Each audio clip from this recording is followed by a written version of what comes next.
Son las 5 de la tarde, 47 minutos. Antes de ir con el tema, habló el licenciado Horacio Valdés López. Quería salir al aire, pero ya estábamos despidiendo el tema. Me dice, el distribuidor vial de la Avenida Universidad, más que distribuidor, es un embudo vial. Es una obra obsoleta y eso de que hay una quinta etapa es algo que se han sacado debajo de la manga para suavizar la situación. Y por favor, denle la posibilidad que incluyan al Colegio de Arquitectos de Tabasco en la planeación. El 12 de octubre, desde que recuerdo, se ha celebrado el Día de la Raza o el Día de Descubrimiento de América, aunque también le han llamado el Día de la Hispanidad. Aquel viaje de Colón que cambió la historia de la humanidad trajo a América muchos cambios, muchas aportaciones buenas, pero también destrucción, enfermedades e imposiciones. Aunque también los pueblos originarios de estas tierras aportaron mucho en materia de oro, plata, frutas, verduras y cultura. Hay quienes quieren ver todo terriblemente negativo como resultado de este encuentro y choque de dos razas y de dos culturas, y hay quienes solo aplauden lo hecho durante el llamado descubrimiento y posterior conquista sangrienta.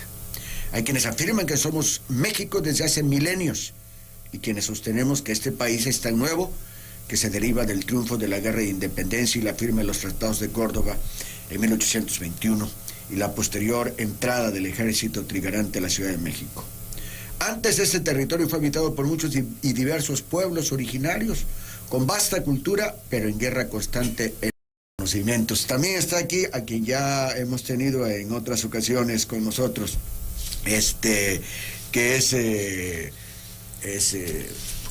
historiador y cronista Yocotanop. ¿Lo dije bien?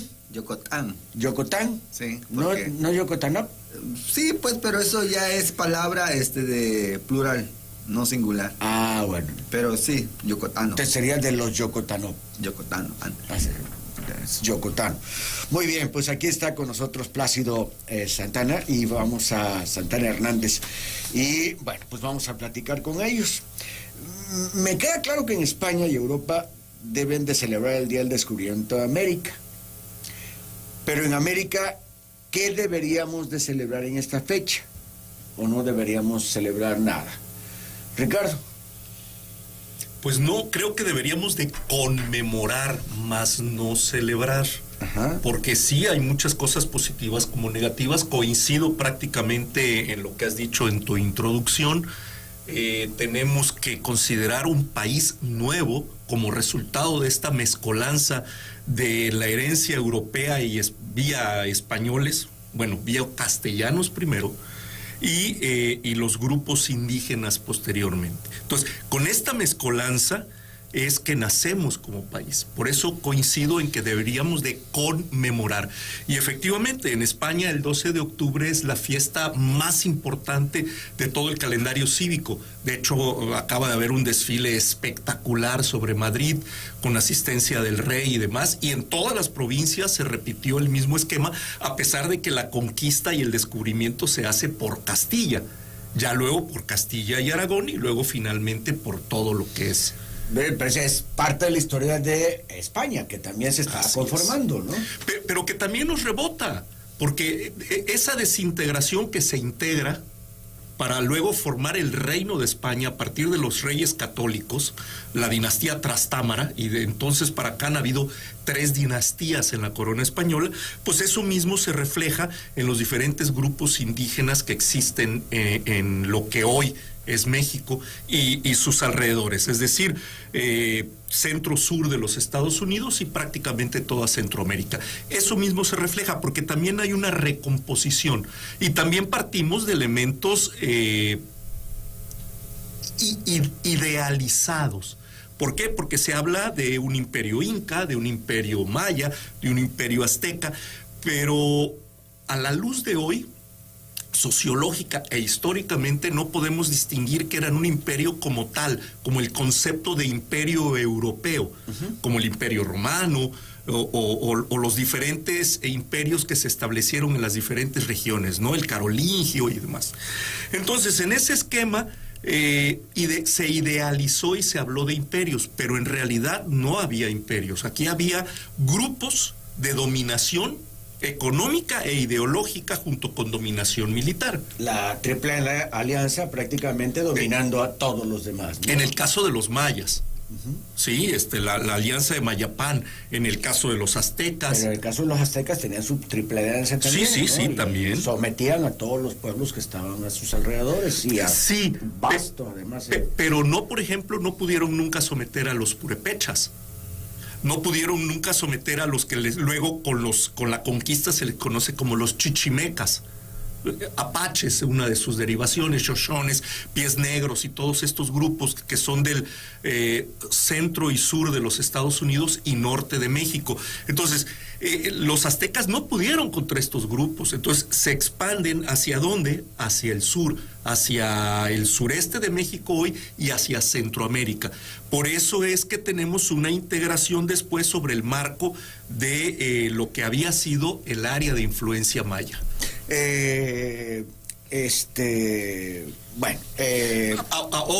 Ahora hay que considerar, antes de que pases la pelota para allá, hay que considerar que la conquista propiamente se hace en dos esquemas, en el religioso y en el militar.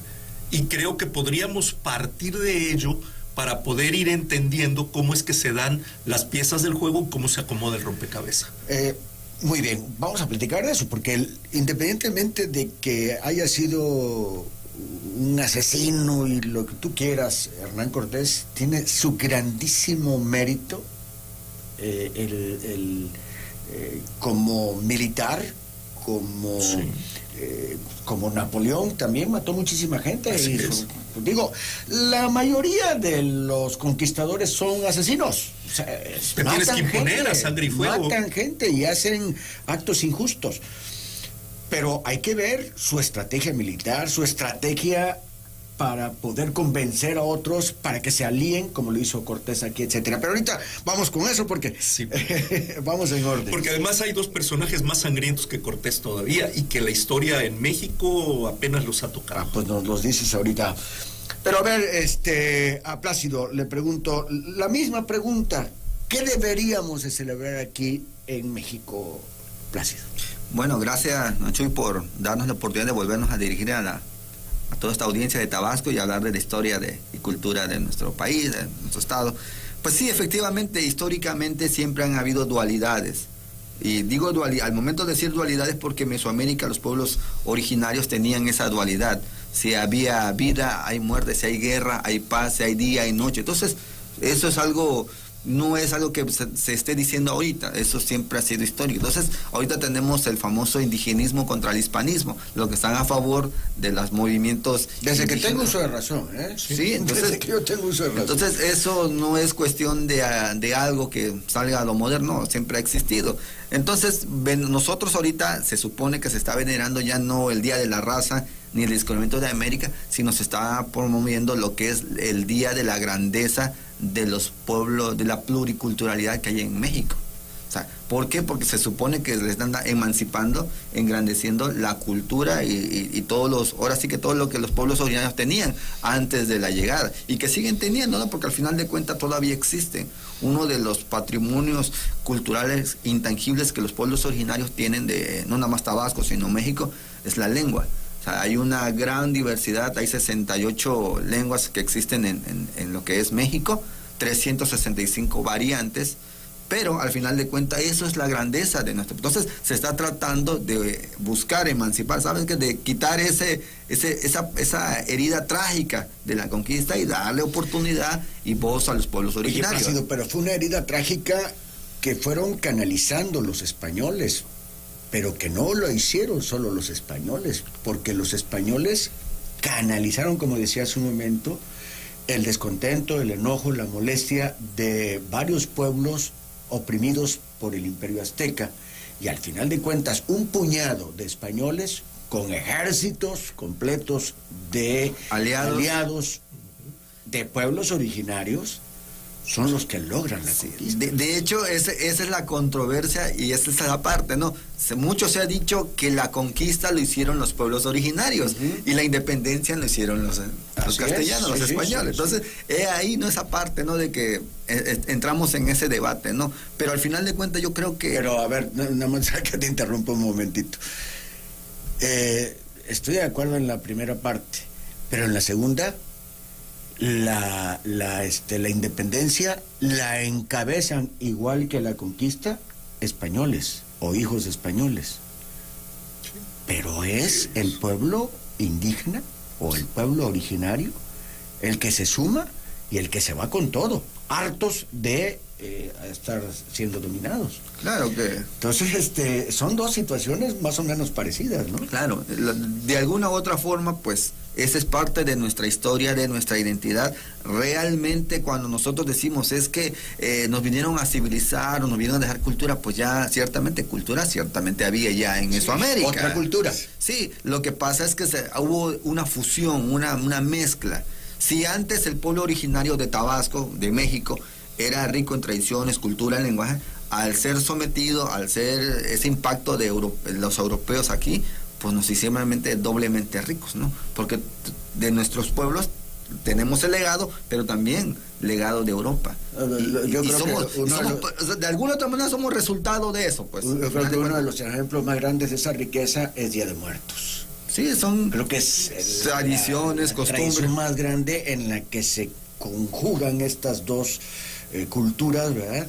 Y resulta esta gran que es así como que de locos, ¿no? Tanto color, tantos sabores, tantos olores, tanta espiritualidad, tanto todo, ¿no?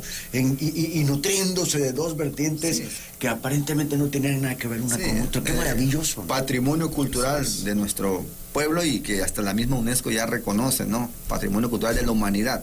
Entonces, efectivamente, podríamos decir, Chuy, que realmente esa contraparte, ¿no? Del 12 de octubre siempre está latente ese debate, ¿no? De que si es conquista, si no fue conquista, si... Al final de cuentas, historia. Y yo creo que la historia es precisamente eso, ¿no? No juzgar, ni mucho menos acusar a nadie, sino que al contrario, comprender, reflexionar y tratar de que no se evitarlo en un futuro, pues, que no... Aunque claro, eso quizás sea algo romántico decirlo, nunca se van a acabar las guerras, ¿no? Pero lo que acaba de decir usted, las guerras siempre van a existir. Desafortunadamente, siempre van a existir. Entonces... Ahí está el detalle, ¿no? Dijera Cantinflas, ¿no? Ahí está el detalle. Oye, digo, a mí me parece apasionante todo esto que sucedió y que sucede, y ver cómo se van desarrollando las cosas, porque creo que los dos pueblos o las dos culturas dan, ¿cómo se llama? Aportan mucho, ¿no? Hace un momento, Ricardo, decías Aragón, Castilla, etcétera. Igual. Son diferentes aportaciones a España, así como son diferentes aportaciones de muchos pueblos originarios en sus microculturas. No sé si esté bien aplicada el terminajo, sí, de microcultura. Sí, porque además ahí hay que sumar a los visigodos, ostrogodos, gépidos, alanos y todos estos grupos que conforman la génesis de lo que es la España de la Edad Media. La España que además está sometida por los árabes, y toda esa mezcolanza es la que nos llega a América. Entonces es muy interesante esa fortaleza que se da entre ambos grupos, porque sí es cierto, hay una subyugación de entrada a través de instituciones que se van creando de manera no tan armónica, pero sí con ritmo, como son la encomienda y el repartimiento. Sí. Eso es un sometimiento bestial, no bárbaro, bestial, así contra es. Los grupos indígenas, en donde no tienes margen de nada. Entonces, pero también viene luego en su contraparte la Casa de Contratación de Sevilla, y esta Casa de Contratación, junto con su Torre del Oro, que es donde se guardaban las recaudaciones del diezmo del rey, va a crear toda una estructura reglamentada, y va a empezar a surgir también un derecho indiano que pocas veces se trata, y este derecho indiano va a estar fortalecido por la presencia de la Iglesia Católica Apostólica Romana, en el sentido de que declara que los indios también... seres humanos. Exactamente, también tienen espíritu y no son animales. Entonces... Alma. Y aquí viene también la diferenciación, porque tenemos a un Fray Bartolomé de las Casas que dice, ok, los indios tienen alma, vamos a traer negros. Y entonces te queda, o sea, a los ojos de hoy, pues esa es una aberración. Exactamente. Pero en su momento funciona. y en su momento también se justifica porque hay una enorme falta de mano de obra por este decaimiento impresionante de la población y de la natalidad. Hay gentes que manejan que en todo Mesoamérica y Aridoamérica habían alrededor de 100 millones de indígenas al momento de la conquista. Hay otros que manejan 10 millones, hay incluso quienes manejan 5 millones de habitantes, pero la cantidad que tú quieras de millones de habitantes, si lo contraponemos a los primeros censos que se levantan inmediatamente después de que se establece el virreinato de la Nueva España en 1535, tenemos, por ejemplo, para el Valle de México menos de 40,000 habitantes. Entonces tú dices, si era la cabeza de un imperio, si era un lugar tan hartamente poblado como lo describe Bernal Díaz del Castillo, que dice que es más bella y que es más poblada que la más poblada de las ciudades de España, que por cierto estaban bastante fregadas en ese momento. Madrid no existía ni siquiera como capital. Toledo era la capital más o menos formal. Entonces, si tú comparas, dices, pues estaban en muchos sentidos más adelantados acá, desde drenajes, agua entubada, sí, circulación de las calles, que por cierto, y esa es una de las cosas que también poco se trata, el establecimiento de las ciudades, el concepto de cuadrícula española o de tablero de ajedrez español, que de hecho es árabe, se implanta muy bien en América y sobre todo en Mesoamérica, porque el concepto de los grupos indígenas a partir de Teotihuacán con sus 4 barrios y con las diferentes ciudades indígenas que ya se habían establecido, es muy parecido el tablero. Entonces para ellos es muy fácil montar las dos estructuras y las dos idiosincrasias, al menos en ese sentido. Por eso es que en América surgen 2 conceptos, uno urbanístico y uno arquitectónico, que hacen la diferencia con España, porque surge a partir de las necesidades propias. Y eso, en este sincretismo que se da, en esta unión de ideas, pocas veces se toma en cuenta. Uno, la plaza central. En España, y has de acordarte de la Gran Plaza de Madrid, sí, es totalmente cerrada. El concepto medieval de vamos a protegernos adentro. Y en América, la Gran Plaza, por decreto real, es abierta y forzadamente abierta. ¿A qué te recuerda? Al mercado de Tlatelolco, entre otras muchas cosas estructuralmente hablando.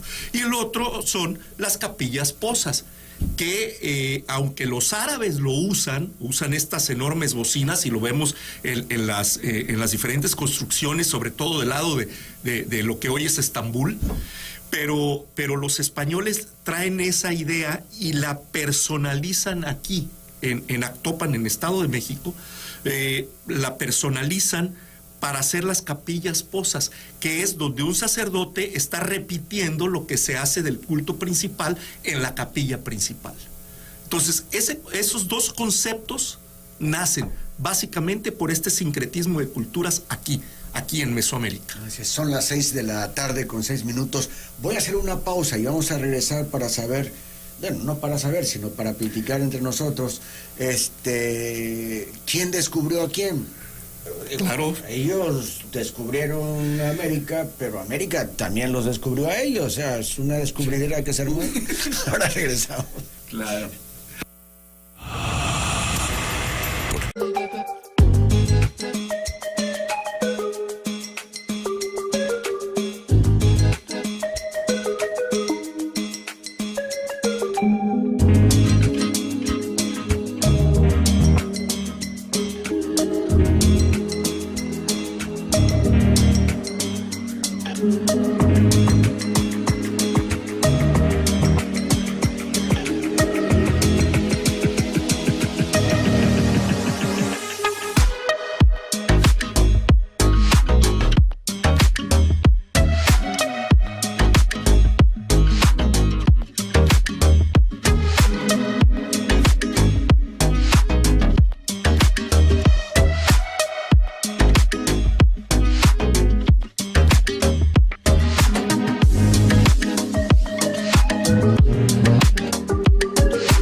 Camacho y Sivilla.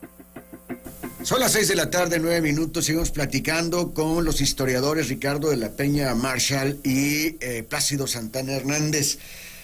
Antes de la pausa, se habla del descubrimiento de América. Bueno, es el descubrimiento de América para los europeos.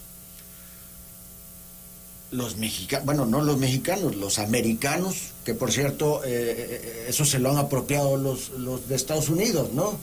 Les dicen americanos sí. y ellos son los americanos y bueno, ¿y yo qué soy? Y el resto entonces, que somos, ¿no? ¿Qué pasó ahí, no? Pero bueno,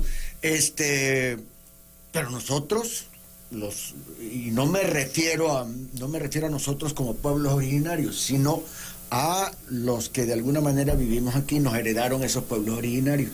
Sí.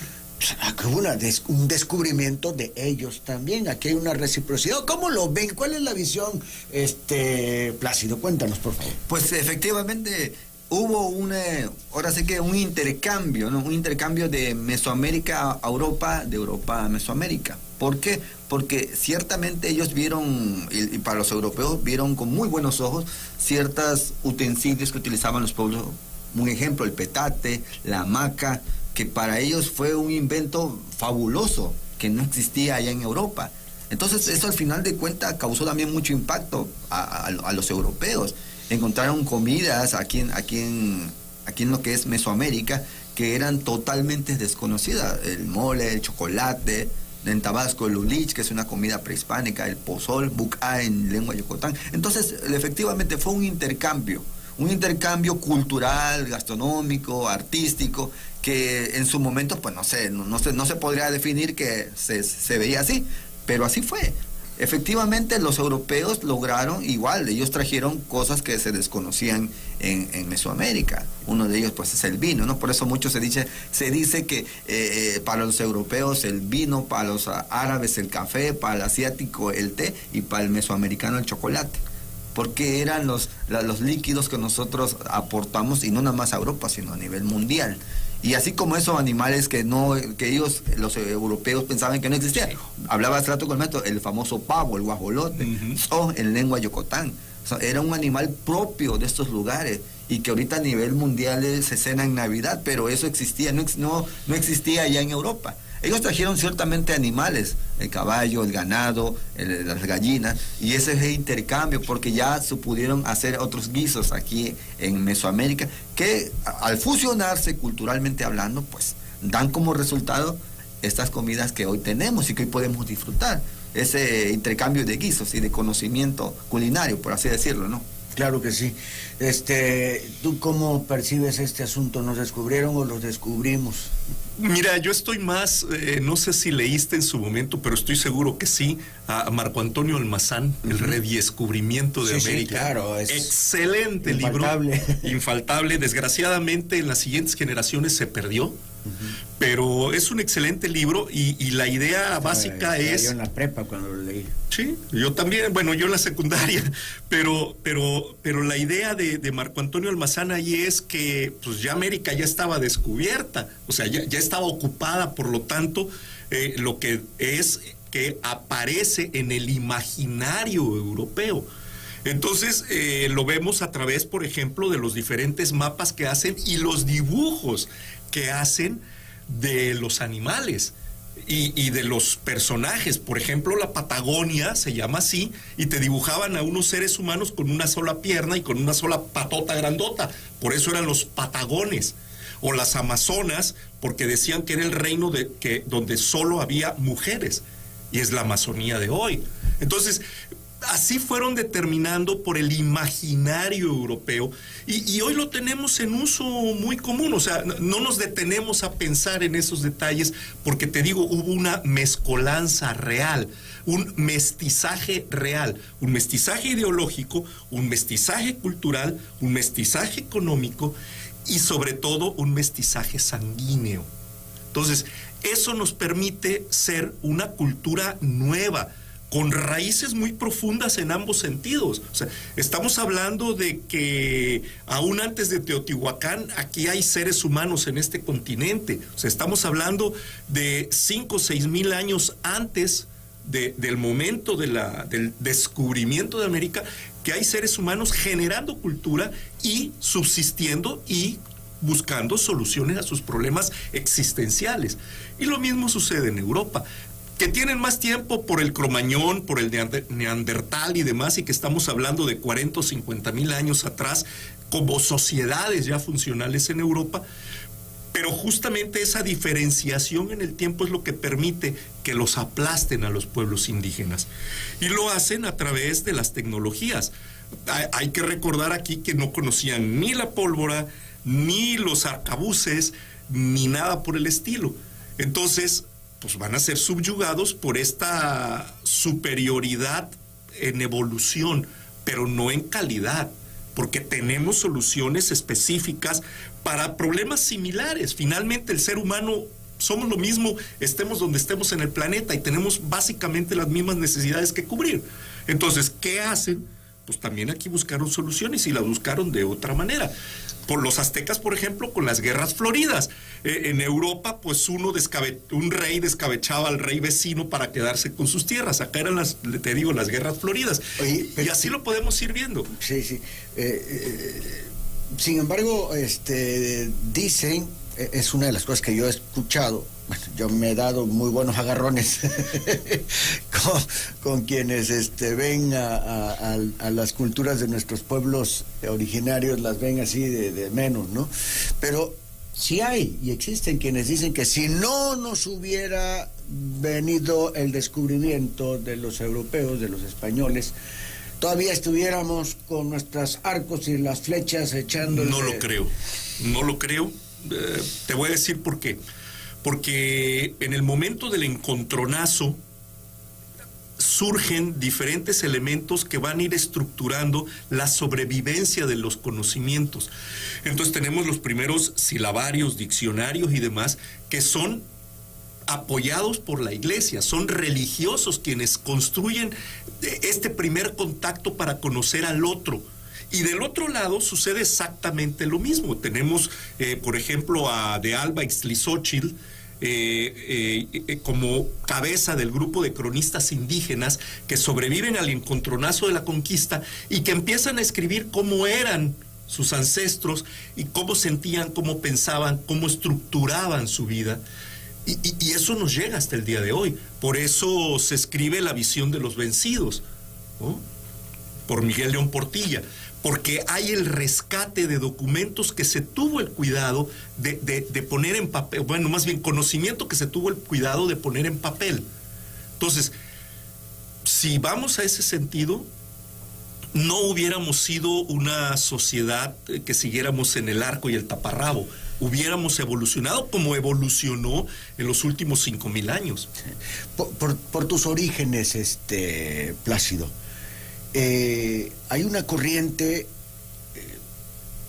lo tengo que decir, de odio hacia todo lo español, a todo lo europeo, a todo lo... Se identifica esto con todo esto, ¿no? Los asesinatos, la explotación, decían algunos, ¿no? Meter la religión por la espada, que bueno, eso lo hicieron los conquistadores, no así los frailes, ¿no? Que fueron dos actitudes. Ahí tenemos al mismo Eduardo de Cárdenas, que va a defender a los originarios, a los indígenas, los va a defender a las Cortes de Cádiz, etcétera. Pero sí hay ese discurso cargado, muy fuerte contra todo lo que es español. ¿Cuál es tu visión al respecto? Yo creo que los compañeros ellos tienen sus ideas, tienen sus propias doctrinas, pero desde mi punto de vista yo no soy muy radical en ese contexto, ¿no? ¿Por qué? Porque sí, efectivamente, hay quienes realmente ponen al indigenismo, lo contraponen por el sometimiento, por todo lo que ha sucedido a través de los años. Los pueblos indígenas son los pueblos más olvidados, más marginados, más históricamente hablando. Entonces viven con ese recelo, con ese coraje. Pero yo, desde mi punto de vista, yo no lo vería así, pues. Porque al final de cuentas nosotros somos el resultado. Lo que sucedió ya no podemos nosotros componerlo, pero sí podemos componer el presente y el futuro. Y uno de esos es la fraternidad. Retomando, haciendo hincapié de lo que usted decía hace rato, de que si siguiéramos con nuestro arco, nuestra flecha, no lo creo, porque se ha comprobado que las sociedades prehispánicas tenían un conocimiento muy grande. Una prueba es de que los mayas ya conocían el cero, cosa que en Europa no.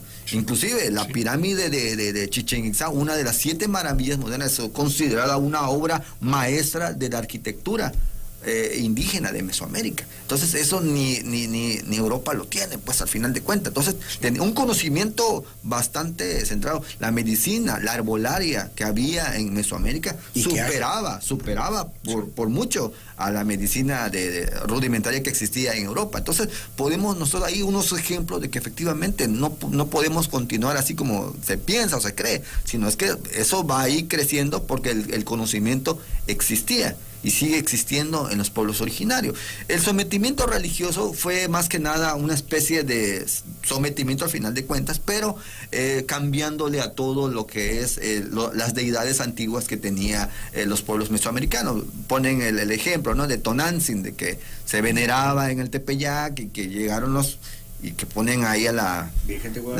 lo mismo sucedió en Tabasco. Aquí se veneraban los yocotanos, veneraban a Ixbolón. Y luego llegaron los misioneros y dijeron, no es Ixbolón, es la Virgen de Asunción. En Villa Tamulté, la Sabana, se veneraba a Cantepec. Y dice, no es Cantepec, es San Francisco de Asís. Y entonces ahí podemos ver nosotros que van intercambiando, o sea que para que someter a los pueblos, le van quitando sus deidades, pero van poniendo santos que de alguna u otra manera pues tengan algo similar con las antiguas deidades del pueblo Yocotán.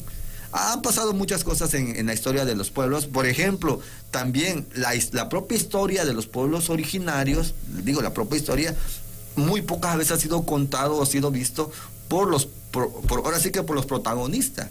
Muy poco. Entonces, yo al menos como historiador de Yucatán me he encontrado muchas cosas y que los historiadores convencionales han tratado de descifrar, pero yo lo he encontrado y digo, no es así. Uno de ellos es la Malinche. La Malinche, mucho se ha dicho que la Malinche habló maya, y yo estoy porque en Séntano, el lugar donde fue el encuentro hispano, Juan de Grijalva y Hernán Cortés, no hay evidencia ni lingüística ni histórica que se haya hablado maya yucateco. Se habla maya yocotán y hasta la fecha se sigue hablando. Pero sin embargo, vamos a los libros de historia, es que se habla maya. No, se olvidan que es maya yocotán. ¿Sí? Entonces, hablaba ciertamente náhuatl porque estaba en Veracruz, ahí esa parte conoció y aprendió, pero en la Malinche hablaba maya yocotán, no maya yucateco, porque inclusive en estudios etnográficos y lingüísticos ahora sí que el Instituto Nacional de Antropología ha definido, se ha dicho de que el Yocotán llegaba hasta Calquiní, Campeche, hasta Palenque, Chiapas, hasta Tenosica, se hablaba el Yocotán, en el siglo cuando llegaron los hispanos. Entonces hay que decir, la Malinche no hablaba maya, y en los libros de historia ahí decimos, es que hablaba maya, no, es maya yocotán. Inclusive, y ya retomando emancipación del 12 de octubre, mucho se ha dicho, nos han querido explicar el famoso cacique de Tabasco, que ahí dice, no, es que no existió porque, y fíjese algo curioso, don Chuy, nos han querido decir que es que definir Tabasco viene la palabra Tahuasco, que es el señor de los 8 leones en maya. Inclusive ahí dicen, no, es que viene de Tlahuasco, que es el lugar que está húmedo en náhuatl, en mexica.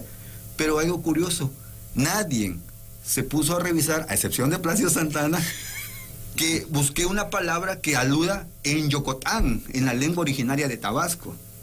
Y encontré algo que realmente, y lo digo aquí al aire, podría cambiar inclusive la historia. ¿Por qué? Porque encontré una palabra en Yocotán que alude a una palabra que dice Tabasco. Recordemos que cuando llega Hernán Cortés, Juan de Grijalva, le dice al cacique de Tabasco que se someta al rey Carlos V. Ellos le dicen, no, ya rey tenemos, no nos interesa, no queremos. Y lo dice textualmente Bernal Díaz del Castillo en su crónica. En su crónica de la conquista de la verdadera España. Pero no ahí lo escribe tal cual castellano. Entonces, si nosotros regresamos a la historia, el señor de Tabasco hablaba maya yocotán. Y es muy probable que haya dicho una palabra en Yocotán que dice Ta'a Mashko, que en Yocotán significa no quiero ser de ti, literalmente no quiero ser tu esclavo. Pero en Yocotán, maya Yocotán, Ta'a Mashko, no quiero ser de ti. Entonces, si nos damos fonéticamente Tabasco y Ta'a Mashko, fonéticamente viendo la palabra Yocotán de Tabasco, no mexica, no maya. Pues eso está muy interesante. Pero sí, miren lo que decíamos hace un momento. Miguel Ángel Luciano Esteban dice que los dos comentaristas están perdidos. No saben ni lo que están diciendo. No hubo tal intercambio de cultura.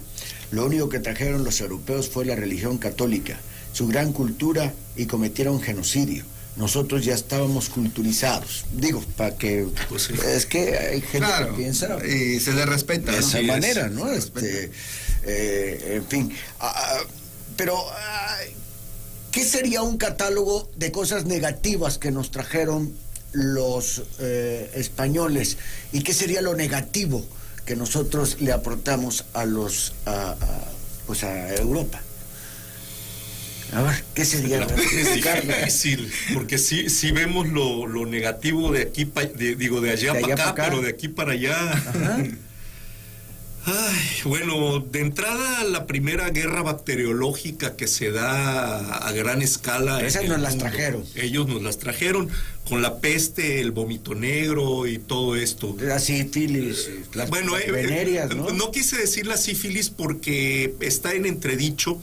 Siempre se ha dicho que la sífilis la trajeron, la llevaron los europeos desde América, pero en los años 60 del siglo XX se descubrió en un cementerio en Inglaterra, en un cementerio vikingo, del 900 y feria después de Cristo, se descubrió una osamenta con signos de sífilis.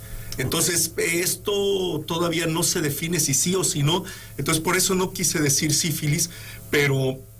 En términos generales, sí es una guerra bacteriológica a la que los indígenas no eran inmunes y por lo tanto barrió con el grueso de la población. Estamos hablando que en el caso específico de Tabasco, cuando viene la conquista, hay que llegar incluso a reducciones de indios y eso es también un elemento que no se toca en la historia local, no sé por qué es un tabú. Pero hay, cuando menos oficialmente, hay 4, 2 están reconocidos de manera semioficial y los otros 2 suponemos. Tamulté de las Sabanas es una reducción de indios, Tamulté de las Barrancas es una reducción de indios y Macultepec y Ocuitzapotlán son otras 2 reducciones de indios. ¿Qué quiere decir esto? Que se quedan sin mano de obra los españoles y por lo tanto tienen que jalar población indígena. ¿Cómo tienes mano de obra gratuita, de uso inmediato y pacificada? A través de reducirlos a un espacio específico, como las reservaciones indígenas que se hacen para los apaches y demás en Estados Unidos. Entonces, por ese lado, para mí eso sería lo malo que trajeron. Esa guerra bacteriológica que significa prácticamente la desaparición de todo. Ahora, yo no veo tan malo esta sobreposición e intercambio de ideas, sobre todo de religiosidades, porque buscan de alguna manera la conveniencia. Con el sincretismo, ¿no? Con el sincretismo. Por eso yo no lo veo tan malo, porque finalmente siguen apareciendo, por ejemplo, en el estado de Morelos, acaba de aparecer hace mes y medio, 2 meses, en una de las iglesias que cayó parte del techo y han descubierto que hay un portaestandarte dibujado del mismo tamaño que la Virgen de Guadalupe que está dibujada en la otra pared, y este portaestandarte es de uno de los guerreros del estado de Morelos, con todo la connotación religiosa y con la connotación militar. Y hay que recordar que eran guerreros y militares. Guerreros y sacerdotes al mismo tiempo. Entonces, si siguen apareciendo documentos, siguen apareciendo códices. Por ejemplo, acaba de aparecer en los años 50 del siglo XX uno de los códices que está reescribiendo la historia, que de hecho los especialistas apenas lo están manejando en gabinete. Entonces, si siguen apareciendo documentos, quiere decir que no fue tan aplastante, que no fue tan mala como queremos ver en los extremos.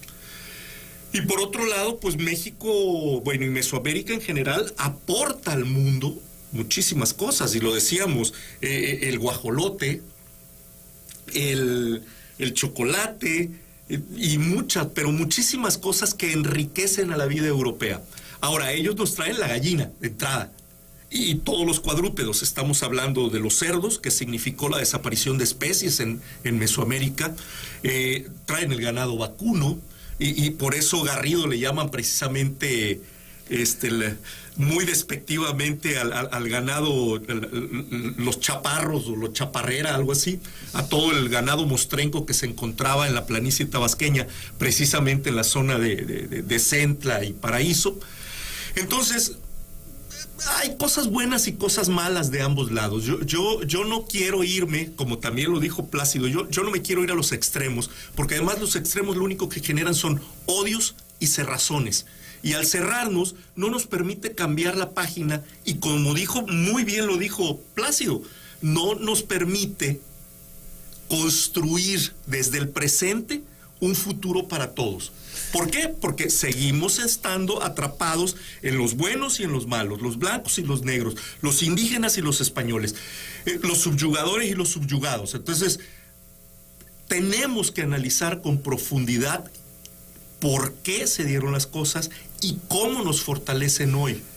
Y fíjate que por otro lado, veo cómo, bueno, se hacen monumentos a Cuauhtémoc, a Moctezuma, se habla, el estadio se llama Azteca, la televisora se llama Azteca, queremos, o sea, cuando se hacen las transmisiones, el equipo Azteca, etcétera, etcétera, pero además Azteca. Sí, y los demás que... Todos los otros pueblos, sí, sigue el imperio. Así es, pero es por el centralismo. Pero fíjate, entonces se le tiene a todo esto que tiene que ver con los pueblos originarios de México, así como idealizados, como padrísimo, como una cultura excelente y por todo lo que tenían. Sin embargo, a la hora de la hora, muchos de ellos, lo primero que tienen es pinche indio. Sí. Indio patarrajada, que es lo más denigrante que te pueden decir en ese sentido. No tiene la culpa, ¿cómo se dice? ¿Cómo está ese? No tiene la culpa el indio, sino el que lo hizo compadre. O sea, hay una serie de... Sí. Y ven de forma despectiva a nuestros indígenas, pues, a la gente de los pueblos originarios. Y qué bonito el colorido y lo que tejen y todo, pero ellos allá y yo acá. Sí. Eso... Pero es por eso, porque desgraciadamente nos pega como país, porque somos segregacionistas una gran parte de este país, Plácido. Pero es que al final de cuentas, efectivamente, son cosas que siempre han pasado, pero si vemos la contraparte del indígena, realmente cuando hay otra dicho que dice que cómo es tonto el indio cuando se civiliza, y eso es algo que realmente, porque cuando resulta y hay evidencias históricas, hay una aquí en Tabasco de que proponen en el hermano municipio de Nacajuca a un presidente municipal, porque se supone que si era Yocotán iba a impulsar a la comunidad Yocotán. Sucedió todo lo contrario, se volvió tonto. Sí, porque realmente cuando vio que tenía, pues, y eso es algo que realmente sucede, pues, al final de cuentas... Te marea el poder. Ahora sí que de las dos contrapartes, decía el maestro Marshall, efectivamente. Y algo, retomando la pregunta que dijo hace rato, ¿qué fue lo malo que traía, ahora sí que España? Realmente podemos ver de que aquí los pueblos mesoamericanos eran muy leales, y leales que ellos estaba prohibido pelearse un ejército débil con uno fuerte. Era realmente, eso estaba prohibido, era deshonroso pelear con un enemigo débil, cosa que los españoles no, los españoles ellos y estaba prohibido pelear de noche, cosa que los españoles, estaba prohibido pelear por sorpresa, agarrar al enemigo por sorpresa o por la espalda, y los españoles ahora sí que ellos su táctica militar era diferente a la que traía Mesoamérica. Ellos querían ganar y se acabó.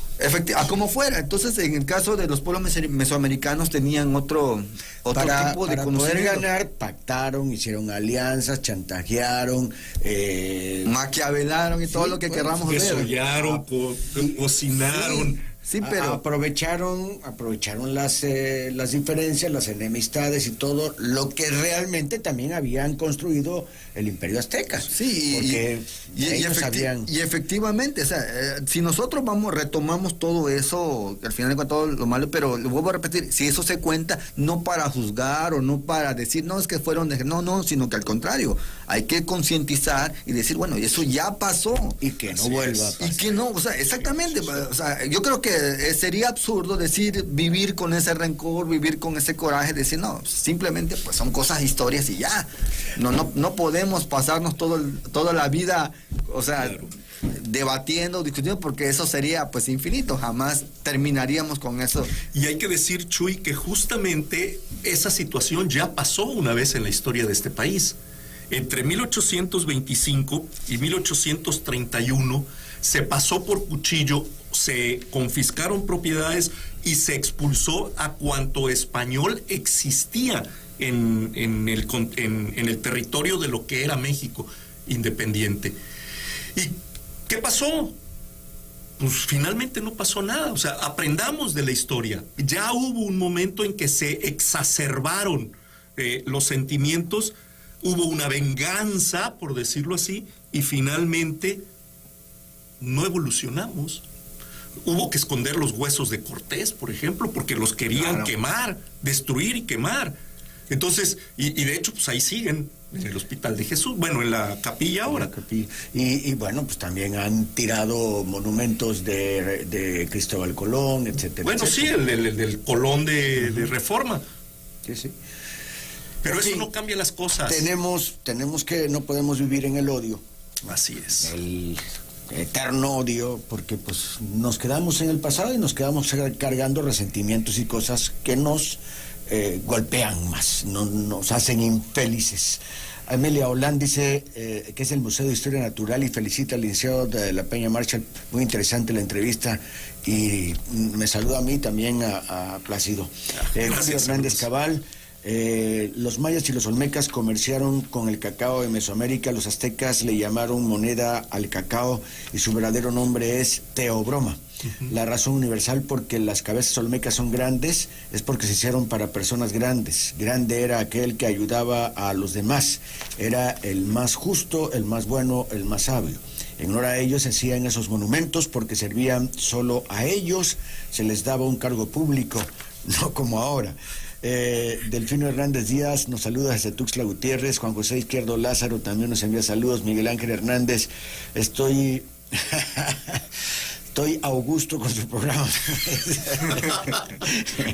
Miguel Ángel Leiva García, lo importante no es que tú conozcas, sino que te conozca. Y nos envía saludos, pues muchas gracias. Cande Carrera, que se haga una consulta, ¿a qué se referirá? Bueno, hay otros muchos, pero lo que se nos termina ya es capataz terrible que es el tiempo, sí, ¿no? Sí. Yo quisiera que me dieran cada uno una conclusión para cerrar el programa. Ricardo. Pues bueno, ya la había adelantado en mi comentario anterior. Estoy en el sentir de que tenemos que darle vuelta a la página si queremos evolucionar como sociedad. Efectivamente, en el pasado se debe de quedar y tenemos que aprender de esas lecciones, de ese pasado, para poder en el presente construir un futuro.